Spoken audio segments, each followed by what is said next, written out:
आता पाहूयात पावसाची खबरबात। विदर्भामध्ये काल मुसळधार पावसानं कहर केलेला आहे। 9 जणांचा या पावसात मृत्यू झालाय। तर बुलढाणा जिल्ह्यामध्ये जामोद, नांदुरा, शेगाव या परिसरामध्ये 4 जणांचा मृत्यू झालाय। यवतमाळच्या दारव्हा तालुक्यामध्ये 3घांचा जीव या पावसानं घेतलाय। तर भंडाऱ्यामधील नाखांदर तालुक्यामध्ये सुद्धा पुराच्या पाण्याचा फटका बसलेला आहे आणि या पुरामध्ये वाहून गेलेला एकाचा मृत्यू झालाय। ही व्यक्ती वृद्ध होती। तर वर्धा जिल्ह्यामध्ये एका व्यक्तीचा बुडून मृत्यू झालाय। प्रशासनाकडून नागरिकांना सावध राहण्यासाठी सांगण्यात आलंय।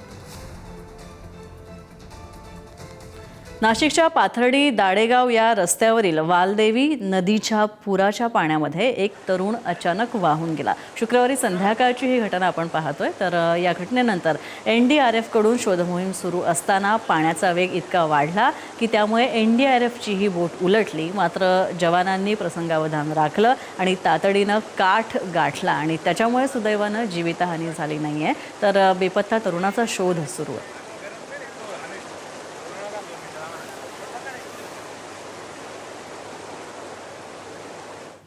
नाशिक जिल्ह्यातील चांदवड तालुक्यामध्ये 2 दिवसांच्या मुसळधार पावसामुळे राजदेरवाडी आणि इंद्राईवाडी या डोंगर रांगांमध्ये धबधबे प्रवाही झालेले आहेत। तर या परिसरातलं निसर्गदृश्य सुद्धा अत्यंत फुलून गेलेलं आहे। नदी नाले दुथडी भरून वाहत आहेत। तर छोट्या मोठ्या धरणांमधून पाणी ओसंडून वाहत आहे। पावसामुळे डोंगरांनी हिरवा शालू परिधान केल्याचं सुंदर चित्र इथे पाहायला मिळतं।